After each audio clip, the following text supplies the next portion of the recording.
eyes. Also, I don't know if you're like a nail tapping on hard surface person. I am. I love me some ASMR, to be honest. Not the wet mouth sounds. I'm not a big fan of wet mouth sounds. But I do like the nail tapping. I'm sorry if you don't like that. I really love that sound, especially on a book. Like, I've thought about making ASMR videos. My trouble is that I have trouble following a script. And I have trouble following a script, and sometimes I like forget what I'm doing while I'm doing things, and it shows on camera, and I'm like, how do people film things like this? It takes a lot of talent, a lot of concentration. But maybe someday I'll do like some ASMR.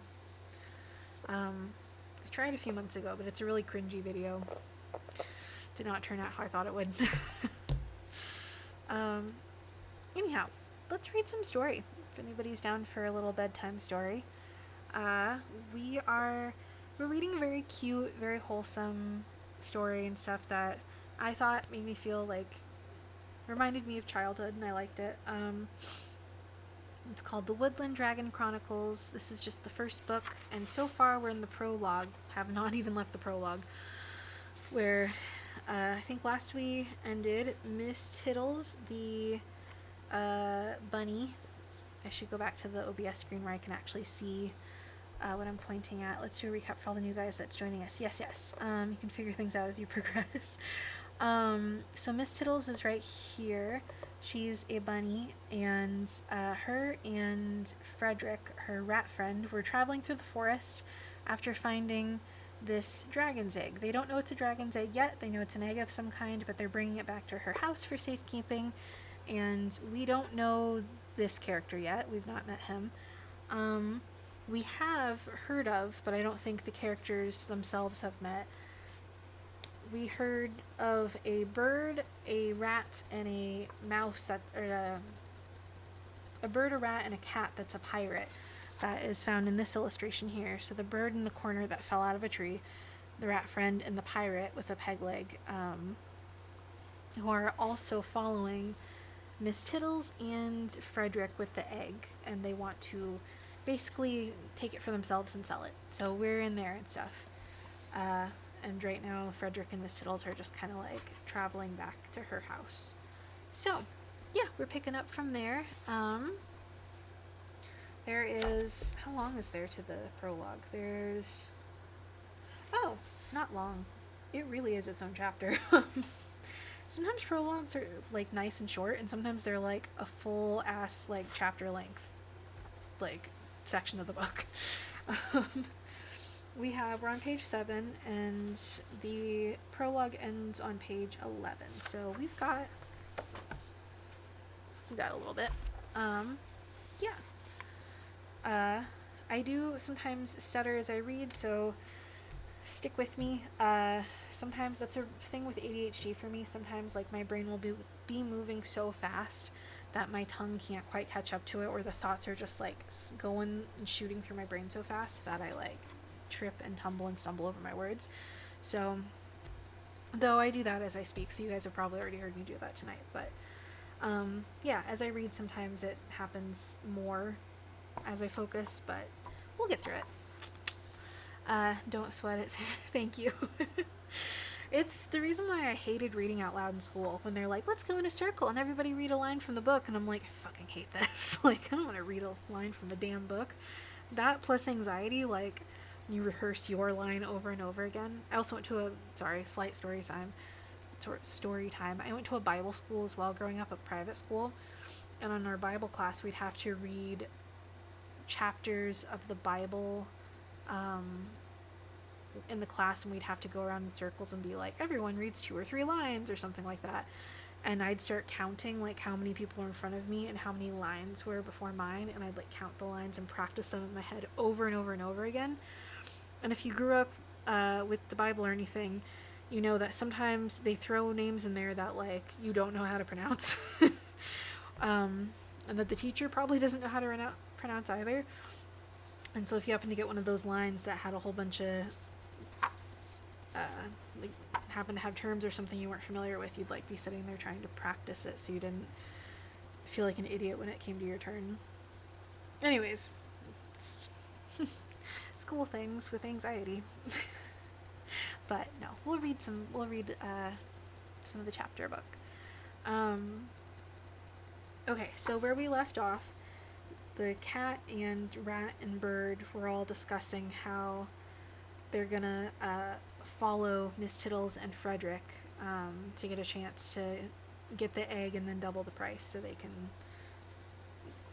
get some good coins off the loot. And in the meantime, Miss Tittles and Frederick were resting. Had built a fire for the night and were resting. And now they're heading back. So, Miss Tittles was exhausted. The day was warm and the object was heavy. They had been moving swiftly most of the day, and she was sure they would be spending another night in the open. It was much harder to enter the village area of the forest unseen than she had thought. She was not a sneak after all. She entertained the thought of marching right into her home and just ignoring anyone that approached. But she thought to herself that would be even more suspicious. We need to head south, Frederick pipped in, breaking the silence for the first time since lunch. What do you mean? The bridge is on the north side, she replied, and took the opportunity to stop and rest. She sat the object on the ground and stuck her hand under the blankets, feeling its rough surface.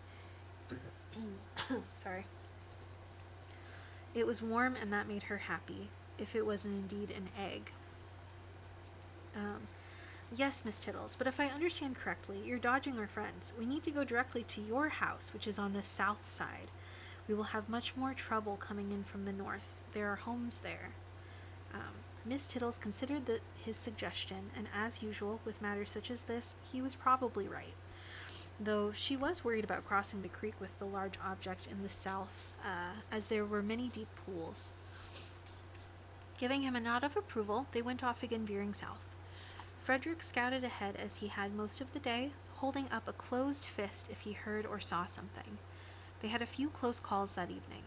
One from the Whisker brothers and a few of their younger siblings, no doubt, teaching them mischievous ways as they were all carrying baubles from days of old. I read this part last time, but I figured going over it again. Baubles from days of old, I learned, were Christmas ornaments. So big old Christmas ornaments. Because I had to Google it last time.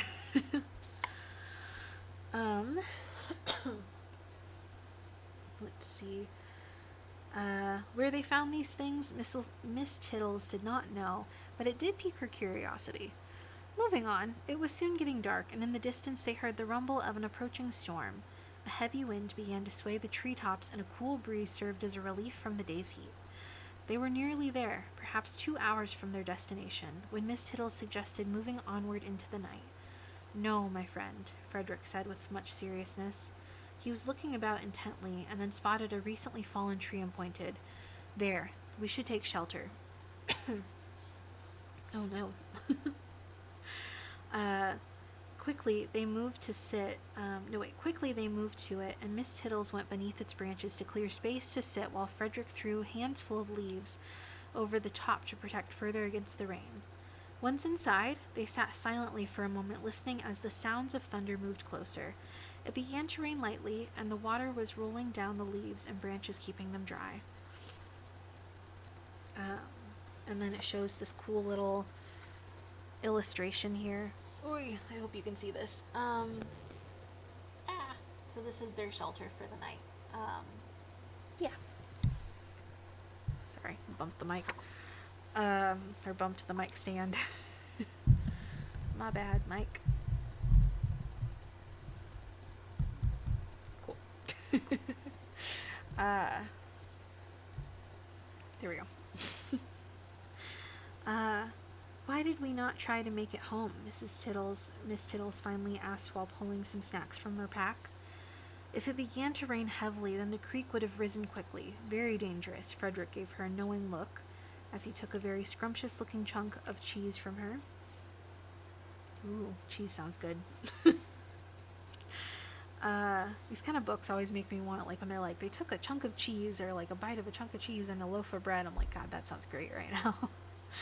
um, cheese, right? Exactly. That is exactly how I feel. um, oh, to be a rat eating cheese in a nice cottage in a forest, like a fantasy children's forest story. This kind of makes me feel nostalgic. Me too. Gives Winnie the Pooh vibes, to be honest. Um,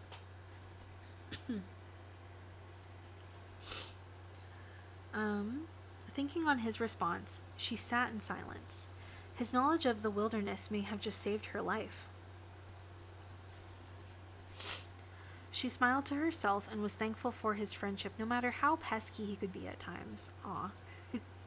A bright flash filled the sky, then a loud boom of thunder followed. Frederick, startled, made a squeak, and this made Miss Tittles laugh out loud. The downpour quickly commenced. Their meager shelter was no match for the torrential rains that came, and they were soon huddled beneath the blankets with the object and were soaking wet. The night was long, and they had little sleep with only brief reprieves from the downpour. The sun began to rise, and there still was a light rain. Heavy drops fell from the branches above, making loud thuds on the forest floor. They packed in silence and had to throw out soggy bread. Oh, it sucks. And they began the slow march home. Their sopping clothes and blankets were heavy and mud stuck to their feet. Frederick had to help carry the object, and several times they tripped. It was cool again, and Miss Tittles was worried. I'm going to read that sentence again. Frederick had to carry the object, and several times they tripped. It was cool again, and Miss Tittles was worried. Though as she might, try as she might, though, she could not move any faster. After a few hours, they heard the sound of rushing water. Moving down into a small valley, they saw the creek. Indeed, it was flooded. Defeated, they set their load down and looked across the creek and up the hill. Miss Tittles's home was right there, and there was no way to cross it. Oh no. What do we do, Frederick? Miss Tittles asked desperately. This is not a problem. We will simply find a down tree to cross or head further south and cross over the boulders. His enthusiasm was belied by the slump in his shoulders. God, apparently I am struggling tonight. Let's see. It takes me back when my dad used to read stories to me. Good times, same story vibes too. Yay, I'm glad. That's how it's kind of what I was hoping for. Those are the vibes I was aiming for with reading Storytime. Was making it feel like, my mom would read me bedtime stories too, or read me chapter books. Them's the vibes for today. Crap, I forgot where I was. Defeated, they sat their load down and looked across the creek and up the hill. Miss Tittles' home was right there, and there was no way to cross it. What do we do, Frederick? Miss Tittles asked desperately. This is not a problem. Sorry, I forgot I read this. We will simply find a down tree to cross, or head further south and cross over the boulders. His enthusiasm was belied by the slump in his shoulders. He truly appeared as if he could go no further, which was the way Miss Tittles felt also. Determined, she hefted the object and began marching downstream. Frederick was right on her heels, amazed at her strength of will. It was only around the first bend that they saw it. An old sycamore log had been washed down and was sideways braced against two trees, one on either side of the creek. Ooh. Both breathed a sigh of relief, and they looked to each other with a smile. They made their way down to it and across. It was a perfect bridge with strong branches that served as handholds. Nice. Once across, they headed back upstream with an extra skip in their step. They were almost there. My word, look at the two of you, a voice broke the silence from nearby. Miss Tittles cringed and looked up the hill. Of all the good folk of the Woodlands, why did it have to be Mr. Whiskers? Mrs. Whiskers, sorry. Why did it have to be Mrs. Whiskers? Keeping the object covered, she marched up the hill, trying to appear nonchalant. Good morning, Miss Tittles said as she reached the top, but she kept on walking along the path that was there. Frederick quickly moved between the two as Mrs. Whiskers gave her a nosy look. The mouse was the biggest busybody in the forest, meaning their luck had changed for the worse. They glanced at one another, knowing she was following, and they both wished it were still storming. Well, good morning to both of you as well. But what are you doing? And what is that you're carrying? Mrs. Whiskers. We were merely gathering herbs in the forest when we were caught in the storm overnight. Very dreadful event, and we are both quite tired. Thank you for your concern, Miss Tiddles replied, quickening her step. Home was just around the bend, she said to herself. Mrs. Whiskers again attempted to get in for a closer view, but Frederick strategically kept himself between the two all the while, appearing to be wiping off mud and wringing out his sleeves. Annoyed at his apparent inconsideration of her, she even tried to walk in front of him. He merely walked right into her, getting mud out of her dress. He merely walked right into her, getting mud on her dress. Whoops. How rude, she had the nerve to say. She was bumped further back from Miss Tiddles. Frederick stopped, pretending to help Mrs. Whiskers, but was only smearing the mud. It is good to find you well this morning, Mrs. Whiskers. Miss Tiddles smiled and kept walking. Frederick apologized profusely as he continued to make a mess of her garb. Appalled, she backed away, shooing him but clearly not wanting to touch him. Finally, she turned and all but ran back in the direction of her home. Frederick laughed and hurried to catch up to Miss Tiddles. Well done. This was all she said as they hurried around the bend, through her yard, and into the home. This is the busybody Mrs. Whiskers, in case you are wondering. Oh my god, I can't see what I'm doing. I think you can see her. Yeah. She looks like a busybody. She looks like a busybody. We've all met someone like that. That is the end of the prologue. So, we are in chapter 1. Ooh, oh, this is nice. Man, this is giving heavy Winnie the Pooh vibes. There's artwork I'll show in a second, but it gives very cozy home hearth vibes. Yeah, I'll just kind of leave this here for a second so you can take it in and look at it. Let me make sure I'm bending it in a way where you can see what I'm seeing. Yeah, Miss Tiddles with the egg in front of the fireplace, kind of looking like it's in an old, the bottom like a tree or something kind of home. At least that's how I'm imagining it. Yeah, or like a home at the base of a tree. So, with a book and a cup of tea and like plants and a cozy fireplace, honestly, I would hang out there. That looks great. Very cozy vibes indeed. Let me see. Animal stories were my kind of thing when I was a kid. Honestly, I don't remember if I liked animal stories. I did like Winnie the Pooh, though. I watched a lot of Winnie the Pooh. Actually, you know what I did? Because I read a lot of Arthur. That was my time period. I read Arthur books. I watched Arthur TV show. Yeah, I guess there was a lot of animal stuff when I was a kid. I liked Wishbone on PBS. Shout out to PBS. Yeah, definitely giving, or like Little Bear vibes. If you ever watched the show Little Bear, this has similar vibes where it was, yeah, Little Bear and his family in like a cozy like bear home at the bottom of a, I don't know if it was in a tree, but it was definitely a cozy little home. But yeah, definitely cozy vibes indeed. I like this book. Redwall was good, I remember Wishbone, right? I remember Wishbone. Good times. Okay, let me put my marker back in for chapter 1. Looks like chapter 1's a little shorter maybe than the prologue. Or maybe the same length, which I think is kind of funny. Anyhow, chapter 1.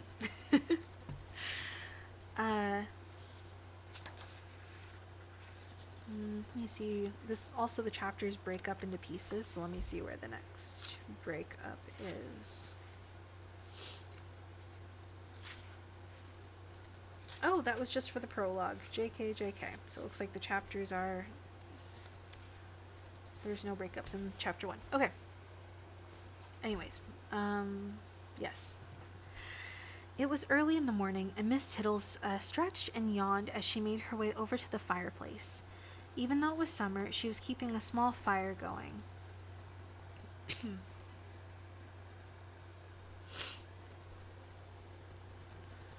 She and Frederick had made a small nest near it for the egg. Indeed, they concluded and agreed it was an egg. The heavy blanket they had thrown over it had fallen, so she covered it back up and gave it a motherly pat. Adding another stick to the fire, she also hung the percolator on its hook. It would be a few moments for the coffee to get started. Ooh, coffee made over an open fire? Hell yeah, man. Ooh. For the coffee to get started, so she went over to her little reading nook and peered out the window, which is the picture we see here, is her with her coffee peering out the window with her reading her book in her reading nook near the fire. Oh my gosh, I love the cat coffee emo old man Usa. That is so perfect for what we're doing. It's like, exactly.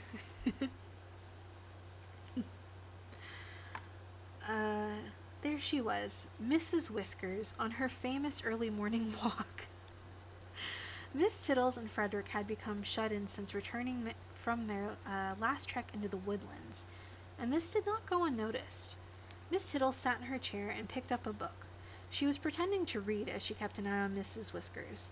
The nosy mouse was passing very slowly, and it was obvious she was trying to get a peek inside a window from the path. Mrs. Whiskers passed out of her view over by the garden, so Miss Tittles snuck over to a side window.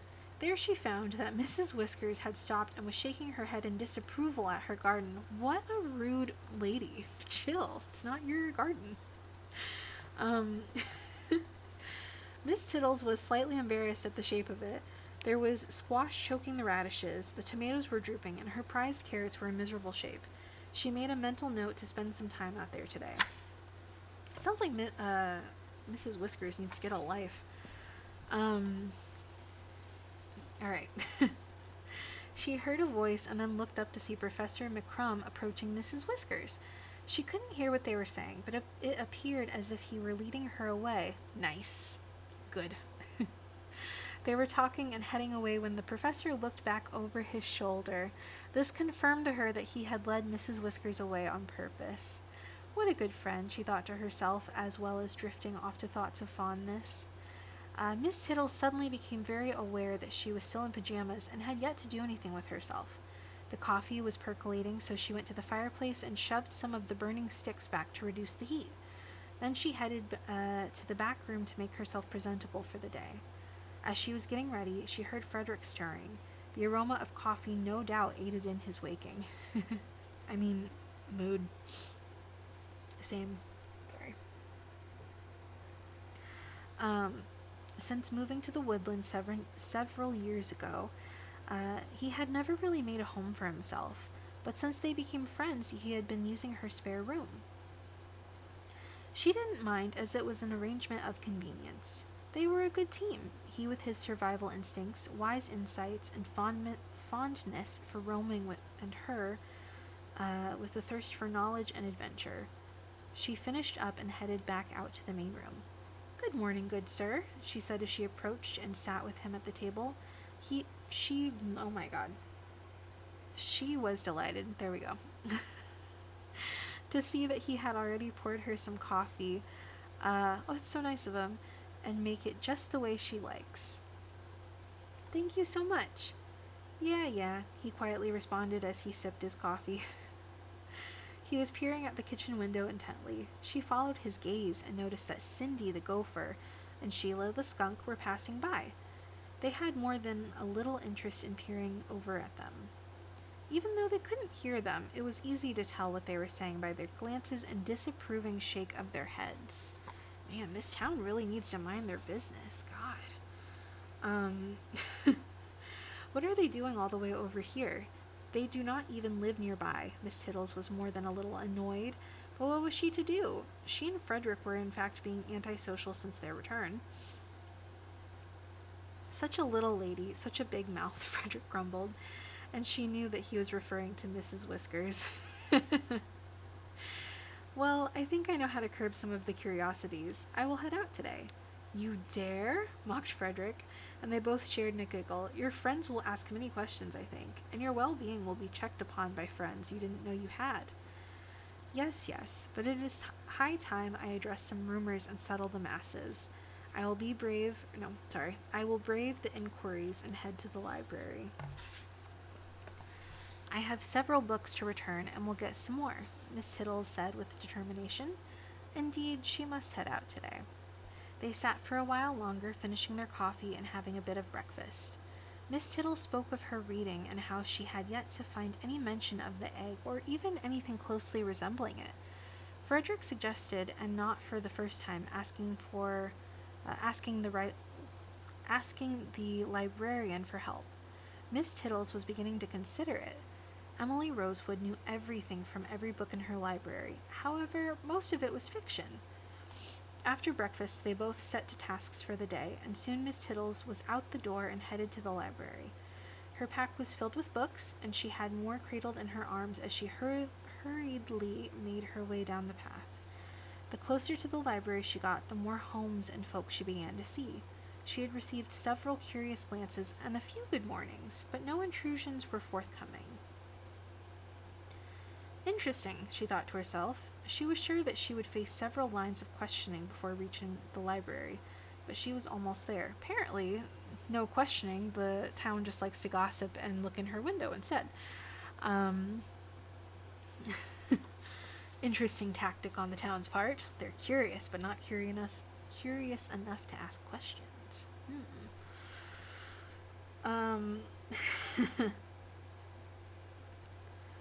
Let's see. Oh, good morning, Miss Tittles, someone exclaimed suddenly from behind her, and very loudly at that. She turned to see Mrs. Whiskers, of course, and the Finch twins coming around a large silver maple. Mrs. Whiskers approached with a poise of superiority, and the sisters were behind her with dewy-eyed looks upon their faces. Good morning to, oh my gosh, sorry, digestive. I'm like either burping or trying to clear my throat. There's something happening in my body at all times.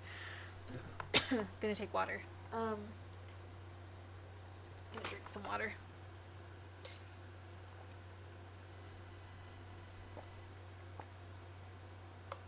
Okay. Shit. This always happens with my voice. Okay.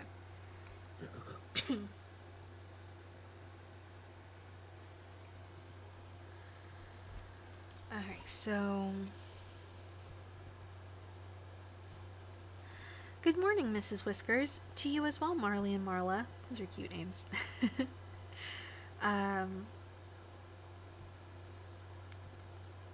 Where was I? Miss Tittles responded and was rather pleased with herself for maintaining composure and being polite.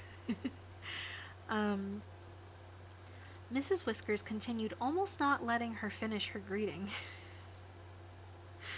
The other two stood back intently watching as if some drama were about to unfold. They're probably not wrong. We have not seen much of you as of late. I have been very worried since we last spoke.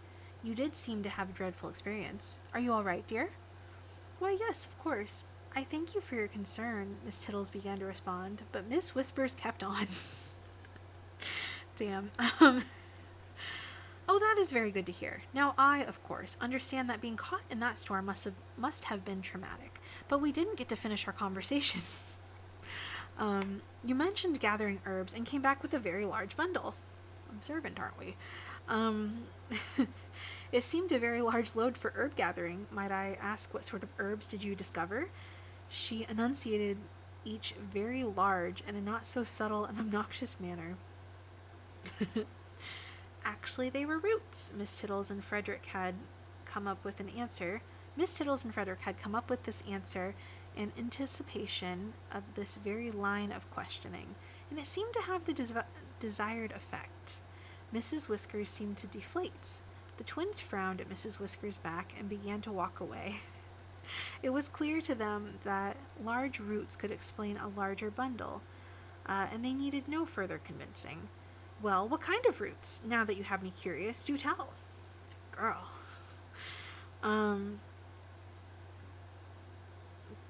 where was I? Mrs. Whiskers responded, still seeming suspicious. I am in a bit of a hurry, dear. I must get to the library. As you can see, I have quite the load. Miss Tittles turned to leave and tried to excuse herself, as her arms were indeed getting tired. May I walk with you then, and you can tell me about the routes? Miss Whiskers was quick on her heels, being very persistent. Mrs. Whiskers, you gotta calm down. So there's an illustration here at the top before I flip the page of Miss Tittles holding all of her books and little mouse Miss Whiskers being nosy as fuck and just getting in her way as she's on her way to the bookshop. And I don't know if you can see it in there, but there is a place called Grub and Ale, home of the Carrot Whopper. Cute. And I'll show you the picture in a second. I'm just reading it really quick because I don't know if you'll see it. There's a toy store. The library is down the road, just in another building. Tea and Tattle Bookshop, which is really cute. But this is the illustration we have to go off of. Hopefully I can get this close to the camera.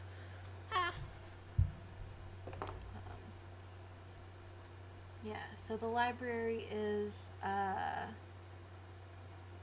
right down there. But yeah, that's Mrs. Whiskers and Miss Tittles chatting, and Mrs. Whiskers being nosy as fuck and not letting her, with her arms full of books, get to the library. So that's where we are. I love these illustrations. Let's see. You know, I should get this book just for the illustration. It's a really cute book, honestly. I really like this. It's so cozy too. It's really nice. There's a second book too that I need to get my hands on. Time to make tea. I know, I should have brought tea with me. I have a tea mug that self-heats, and I have the little coaster up here that it sits on the base that charges. And it's like got an app on my phone, but I have it downstairs. I didn't grab tea this time. I should have. Damn. Next time. Hi, I back. Welcome back to the mine. We're just reading the story. Yes, welcome back. The illustrations are quite nice. They're so nice. I love this. This is giving me such nostalgic feels. Time to get the Barbie cup. I have, for anyone who's not sure about that reference, when I bring my little self-heating tea mug up with me, I bring a little Barbie thermos that came in an old Barbie lunchbox when I was a kid, and the thermos is still in great shape. So I kept it. I have two of them because I had two different Barbie lunchboxes as a kid that wore out eventually because they were the cloth ones. And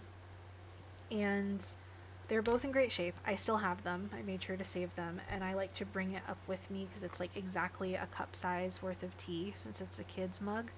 So I can have 2 cups of mugs of tea. But I didn't bring either up today, and that was a mistake. And next time we do story time, I'm bringing tea with me. Because yes, I do that sometimes when I'm doing singing nights too, but I didn't think about it tonight. I was just grabbing stuff and running up here. Anyhow, so yes, may I walk with you then, and you can tell me about the routes? Mrs. Whiskers was quick on her heels, being very persistent. I low-key kind of love Mrs. Whiskers, but she's nosy as shit. She also didn't offer to help carry any books, which very much annoyed Miss Tittles. That would annoy me too. Okay, I'll tell you, but you have to promise to tell no one, Miss Tittles whispered. This was also part of the plan. Frederick and I found a large patch of ginseng near the lake. Mrs. Whiskers' eyes got wide, as ginseng was rare and had many desirable qualities for the good folk of the woodlands. Mrs. Tittles continued, "There is plenty of mature ginseng left, and I will tell you where it is if you promise not to tell anyone else." "Oh, I swear!" Mrs. Whiskers replied excitedly. Girl has no chill. Follow the path all the way to the lake. Then you must go west following the shoreline. You will come to a small bluff with many rocks strewn about. Go back north, above the bluff, and you will find a small valley with its northern-facing slope that is very moist from a small spring. Sorry for that word. That hillside is covered in ginseng. "Thank you so much," the little mouse replied hurriedly, and was down the road and out of sight very quickly. Damn, that worked. um, Miss Tittle smiled to herself and continued on. Frederick and she had come up with this brilliant plan because they knew that they would face questions when they came out of hiding. The ginseng patch was indeed real. Miss Tittles didn't like lying, so they had decided to use it as their cover. Additionally, as the roots were so rare, Frederick and Miss Tittles had plans to go back and pick seeds so they could start new patches in suitable places, sorry. However, they now had a mystery to solve, and they also knew that Mrs. Whiskers couldn't and wouldn't keep the secret. So now the work would get done for them. Nice. Let's see. Still laughing a bit to herself, Miss Tittles reached the library and skipped straight in. "Good morning, Emily," she greeted cheerfully. "Good morning," the response came in a very soft and melodic tone. Taking delicate steps, the fox came out from behind a bookshelf. She smiled slyly and with a curious eye gave Miss Tittles a sidelong glance as she ducked down another aisle. "Keeping Frederick all to yourself, I've noticed." Miss Tittles was setting her books on the return rack when she paused and blushed. Emily Rosewood just happened to be the most beautiful woman in the Woodland and was a bit flirty, but she would not marry anyone here despite being proposed to by nearly all the single fellas. It was common knowledge that her true love was in faraway lands, and she waited as he satisfied his wanderlust. No one had ever met him, but couriers brought her a letter every week without fail. Oh, okay. Despite this, most husbands were not allowed at the library alone. Interesting. Miss Tittles decided to not answer the remark and changed the subject as she continued putting away her books. I am researching eggs," she said, getting straight to the point. "None of these books contained what I am looking for. Do you have any more?" "My dear, you have read every book we have on the matter." Her voice was indeed so soft and pleasant. "In fact, you have read my entire nonfiction collection, I'm afraid." Miss Tittles frowned, looking over to the small section that was 1/10 of the library. The rest were all stories of myth and legend, and also another small section of books preserved from days of old. No one read the latter, as they were confusing with many words and phrases that nobody understood. Her gaze settled on the section, and then she wondered. Decidedly, she went over to those shelves and began scanning the titles. She noticed that Emily had poked her head around the shelf and gave a curious look. A small clicking sound caught her attention, and she looked up to see Emily's mechanical owl watching her intensely from the top of the bookcase. And this is the mechanical owl that is being shown. There we go. There you are. That's Emily's mechanical owl that was tisking at her. Or, yeah. Let's see. All the single fellas? Huh. Right? All the single fellas. Oh, that was an interesting phrasing. I totally forgot to unflip Annie. Neat. Right? Very cool. I love this. I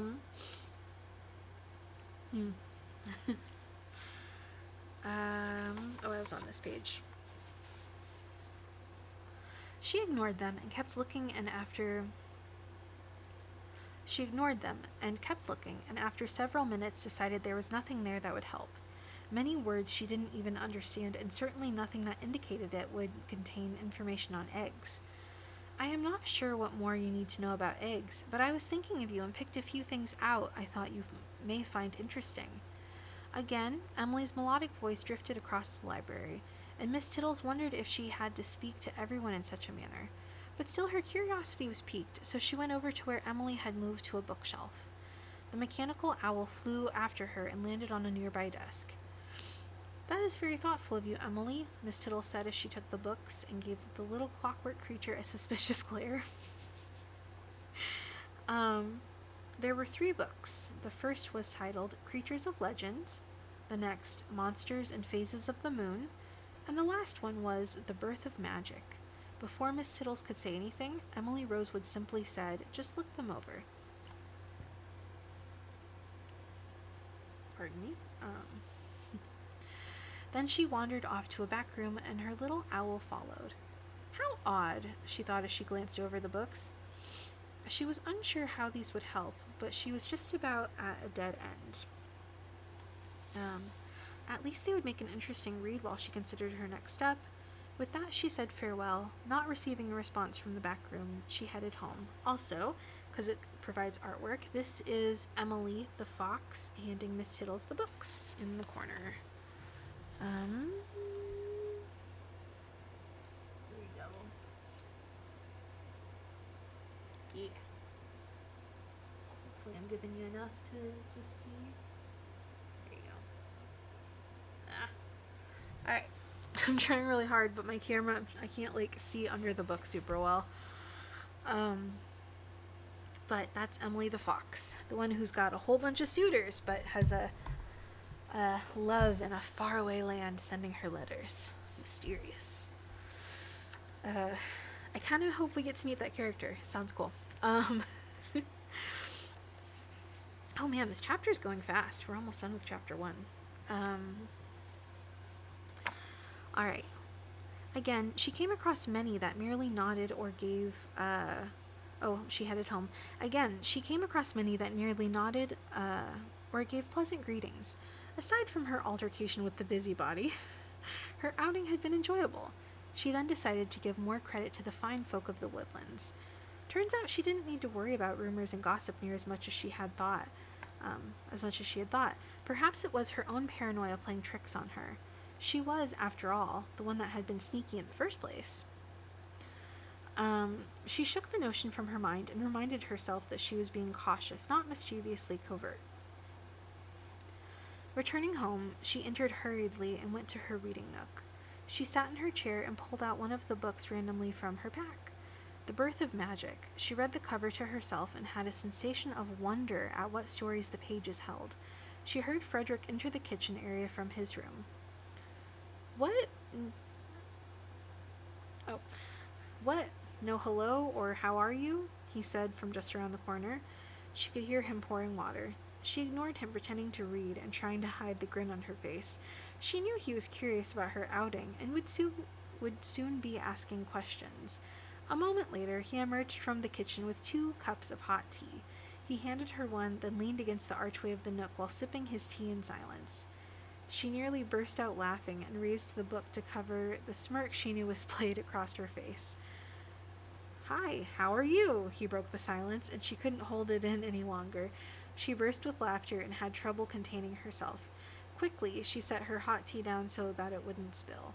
He stood there, unmoving, with a very serious look on his face as she struggled to regain composure. Fine, fine, she said at last, still giggling. How are you? He frowned at her, clearly not amused. Again, he stood in silence, just staring at her as he sipped his tea.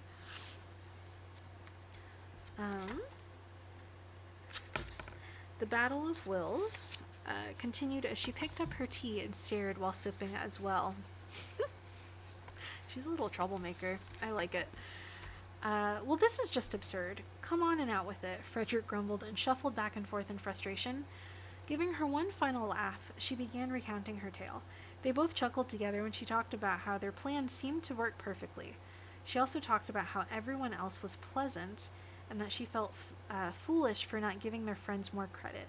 Frederick agreed that the Woodland folk were indeed kind, but still offered words of caution until they better understood what they were dealing with.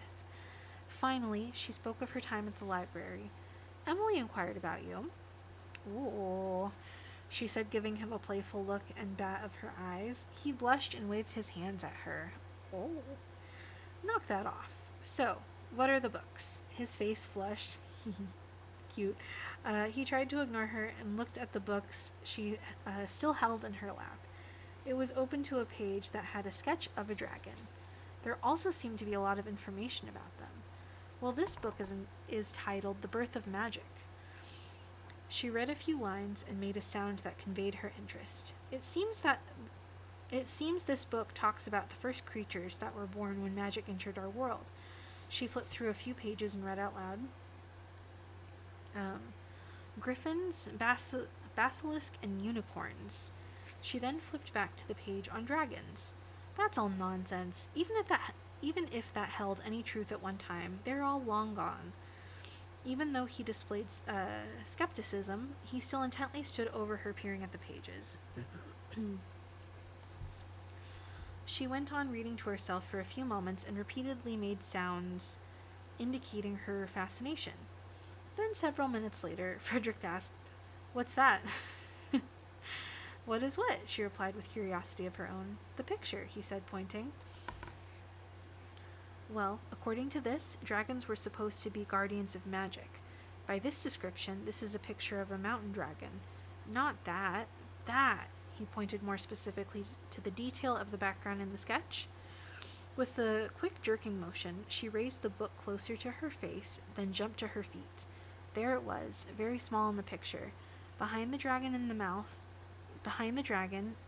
of a cave was a nest, and in it sat a single egg. The egg looked exactly like the one they had found. And this is the illustration of her holding the book with the dragon and the egg in the background in their house.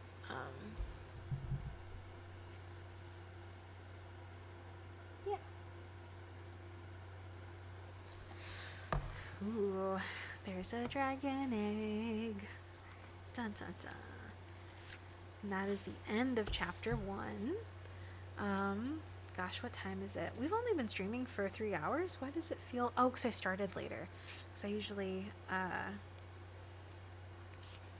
start earlier. That would be why. Okay, how long is chapter 2? Is this a wait till next time chapter? I think it might be, because chapter 2... Though chapter 2 does have breaks in it. But chapter 2 is about... 10... is about 14 pages long. Let's see.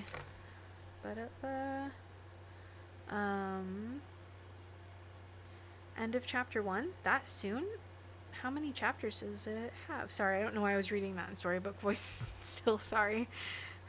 Hard to get out of it. That's a good question. Let me go from the back. Let me see. Ooh, there's cool illustrations in the back too we can go through at the end. Let's see.